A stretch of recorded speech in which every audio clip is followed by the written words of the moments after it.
The Florida State Seminoles are on their way to Omaha. The College World Series, they'll be playing on Friday night against the Tennessee Volunteers. And you got 5 Jacksonville area guys that are on this roster. And one of them joins us here tonight. Connor Hults out of Creekside High School. He's a Florida State pitcher, a left-hander coming out of the bullpen for Link Jarrett and the Seminoles. Connor, thanks so much for your time tonight. Tell me about this ride that you guys have been on at Florida State. This has to be a pretty unbelievable job that you guys have done so far. Yeah, how's it going? Thanks for having me on here. Definitely looking forward to talking with you. So, yeah, it's been a very, very fun and interesting ride. We started off the season 19-0 after a pretty not the best season they had last year, but Link was able to bring a whole new group of people together. There's 25 plus new people on the staff, and to be able to just kindle a flame between that many new people is hard to do. And he was able to do it. We all love each other and stuff. So, we had a really hot start to the season, and obviously every season isn't all rainbows and butterflies. Sometimes you're going to face adversity.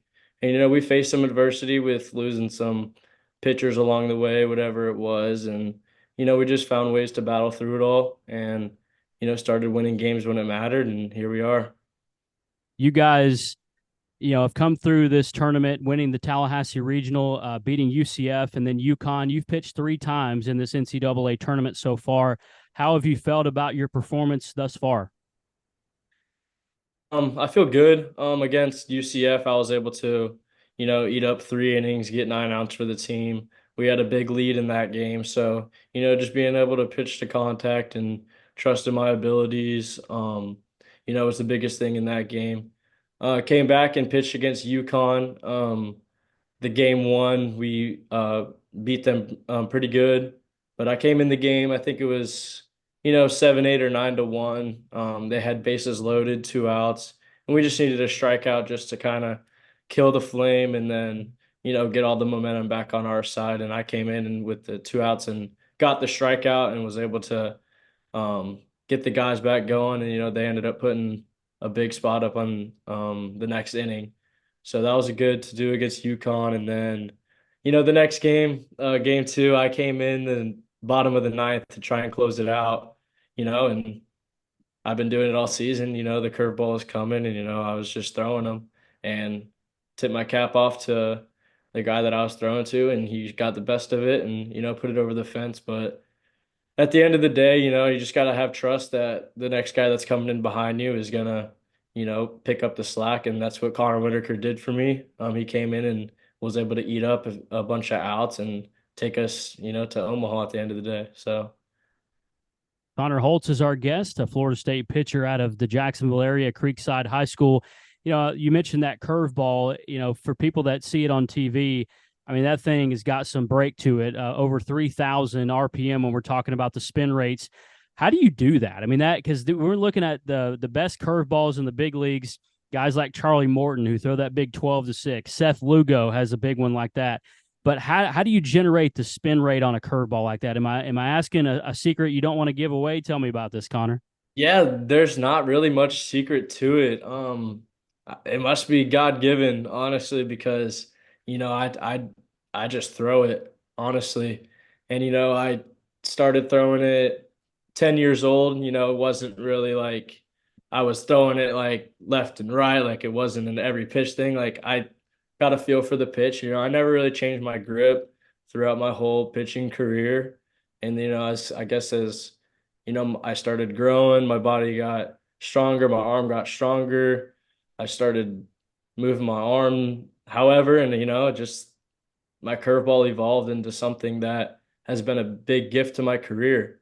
And I've been able to thrive off that pitch and have success with that pitch. And at this level, it's very hard to honestly throw a pitch that everybody knows coming. But at the end of the day, when you have such confidence in one pitch, it's very fun to go out there and compete. So yeah, I've just been able to, just not do anything crazy with it. Just keep throwing it like I've thrown it my whole life. And I think it's just God given that it came with that kind of spin. So Well, the best of the best have at least one or two pitches, and there's one coming, and you still can't hit it. It's like the old Mariano Rivera. The cutter's coming. You just Yep. you're not going to be able to hit it, kind of thing.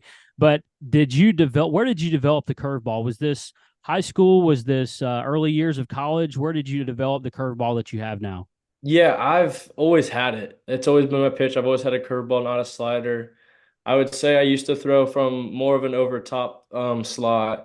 I played a lot of outfield, so being able to get on top of the baseball and the outfield was a big thing. But once I became just a pitcher, um, the game has become so much more wrapped around the statistics and the numbers side behind all of it. And when I throw my pitches like on the TrackMan, on the Rapsodo, whatever it is, Yakutech, all the different devices they got, people would say this pitch is what like an outlier, like it just kind of stands out, just being able to generate that many RPMs. And when I found out that that pitch was like that, it was my coach started calling it more and we saw more success with it and I became more confident with it. And here we are. And now I'm just throwing it and everybody knows it's coming. Do you guys use PitchCom at Florida State, or do you just go with regular signs? What do you guys do? Yeah, it's like pitch calm. It's not in the ear. It's actually just like it's like you're wearing a watch Oh and the yeah, right. coach has the controller and he kind of buzzes in a number combo and we kind of understand, what he calls on that. So are you primarily fastball, curveball? Is that what you go with? Yeah, I'd say primarily curveball, fastball. Switch your words right there, but Yeah, yeah. So a bunch of curveballs, and then I like to flash the fastball. Also have a changeup and a slider, but I've had success with just the fastball and the curveball, so you don't fix what's not broke, I guess. absolutely. Hey, tell me about this is your first year at Florida State. Tell me about the journey that you've had. You were obviously at JU from 2021 to 2022. You went JUCO in 2023 at State College in Sarasota, and now you're at Florida State. Tell me about the journey that you've had in your career. Yeah, it's definitely been an interesting journey. Definitely not smooth sailing, but definitely one to, sit back and admire at the end of the day. It hasn't been easy. I thought it was going to be. Everybody thinks it's going to be easy, and you really don't know what's going to happen. I went to JU, hoping all good things. Like went in with the open mind, ready just to start my next chapter of life. And I was just there, and sometimes things just don't go as planned. Um, came across just like this weird arm injury that I had, and it kind of held me back for a few weeks. We never really found out what was wrong with my arm until that summer. And then that summer, I ended up getting this surgery called the Lysertis release on my elbow. It was nothing crazy. It was a 4 week recovery, but I had to get some tissue removed to release tension from muscles and nerves in there. So I come back my sophomore year, looking just to start over, refresh. I got a red shirt year my freshman year, so I was just ready for a fresh start my sophomore year, and the pain started coming back, whatever. I wasn't comfortable pitching. And, I didn't really have a very positive sophomore year. Things kind of just snowballed on me.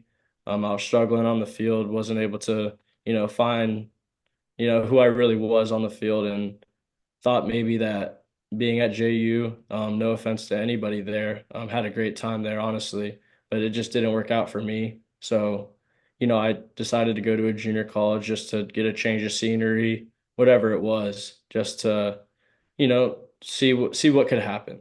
See what could happen. I was going there in my last, just whatever. We're gonna go see what happens. So I go to State College of Florida, and it kind of just opened up a bunch of opportunity for me.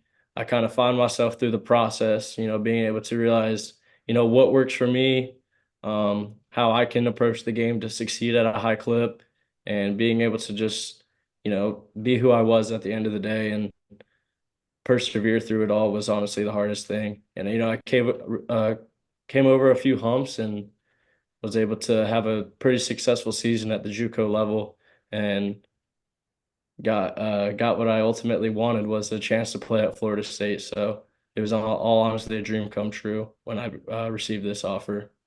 So How did Florida State find you? so it was actually good guy named Rich Wallace recruited me into Jacksonville University when I was just a junior in high school. He actually went and got the job at Notre Dame with Link um, when I went to JU, so I didn't get to play for him. But then when Link went to the Knowles, he Rich Wallace came with them and recruited me from the junior college that I was at. And then obviously this year I come to Florida State and Rich gets the head coaching job at UCF. So all good things for them. But yeah, Rich Wallace was definitely a help in this process for me. And of course, UCF was part of that Tallahassee regional. Did you have something to say to Rich when you saw him? Nothing but good stuff. Rich is a great dude, knows how to coach a team, always has good results with his teams, and nothing but respect for Rich. Few more minutes here with Connor Hults. He's a left-handed pitcher out of the Jacksonville area, Creekside High School, and the Florida State Seminoles. Connor, have you thought about the moment when you take the mound in the College World Series? Has that moment, have you played that moment through your mind? I have to imagine you probably have. Yeah, I mean, I definitely have. It's something that, I kind of got to get my mind used to being able to try and see. I'm very excited for it. It's definitely a blessing to be able to have this opportunity. But yeah, I've definitely been looking forward to this, my whole life. Just a year ago, I was sitting on my in my backyard watching this, and now I'm going to be partaking in it. It's truly just it's just awesome. I'm going to soak it all in for sure.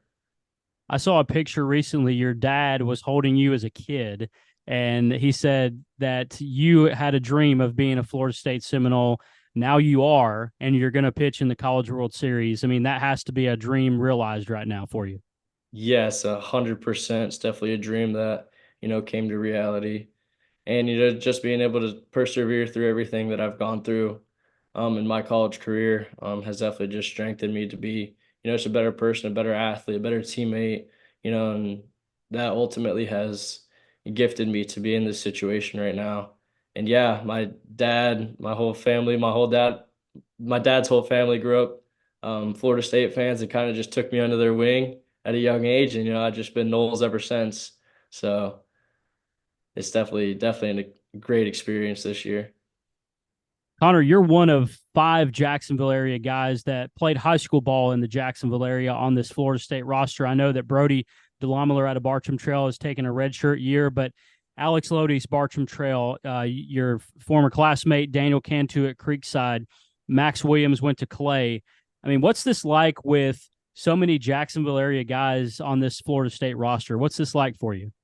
It's awesome. Just playing against each other for the past few years has just kind of shown us what real competition is. We all hate losing. We all want to win, and being able, to compete against each other for the last in the high school years, it's just grown us as players and showed us that, we can have success against high talent. And now being able to come together and play together on a team has just, we've been able to joke with each other and, give each other remarks and stuff all the time. But at the end of the day, like we know that we all got each other's backs, and it's just awesome to know that we all came like from the same area and now we get to play together.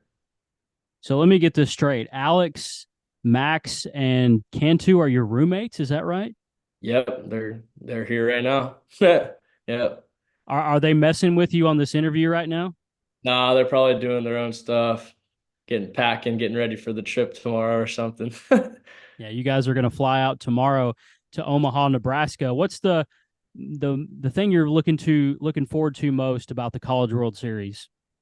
Oh, the thing I'm looking forward to most.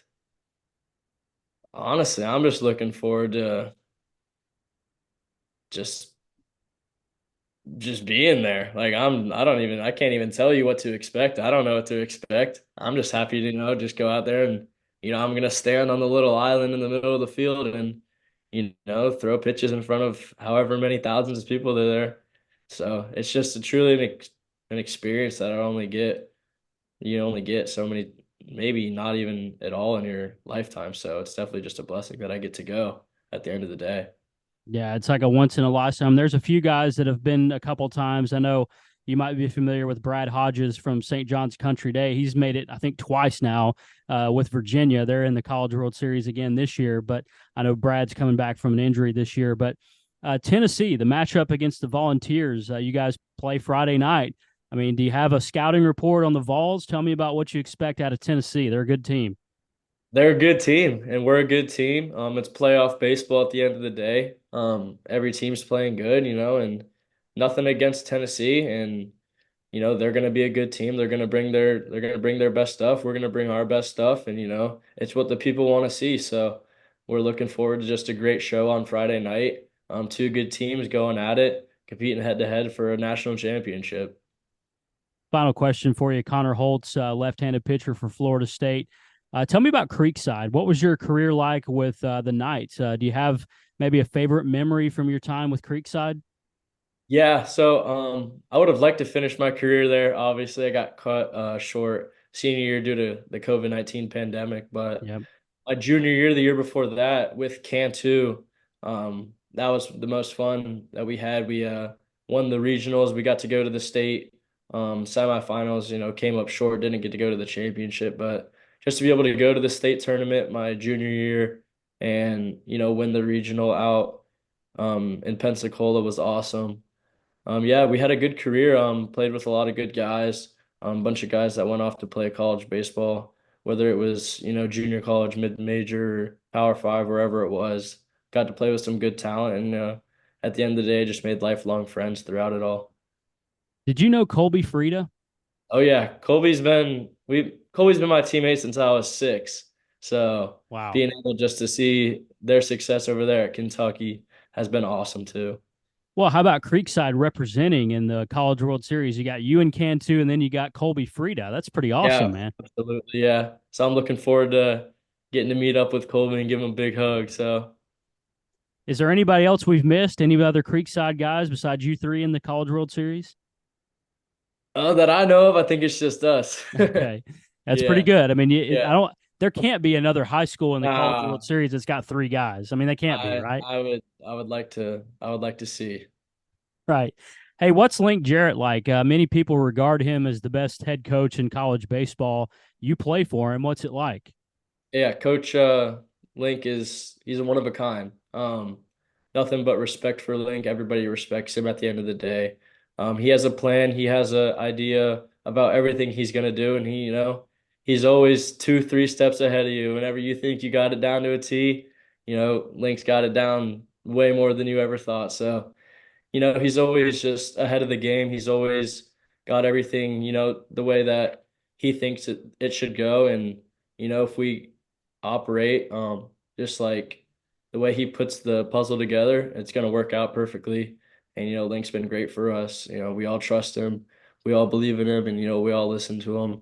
And at the end of the day, he's our head coach and nothing but respect for Coach Link. So, Connor Holtz, left-hander for the Florida State Seminoles, living his dream right now, trying to win a national championship at a Creekside High School. Thanks so much for a few minutes of your time tonight. Really pulling for you guys with all the local talent on this Florida State roster. Thanks for a few minutes and good luck to you, man. absolutely. Thank you very much. Have a great one.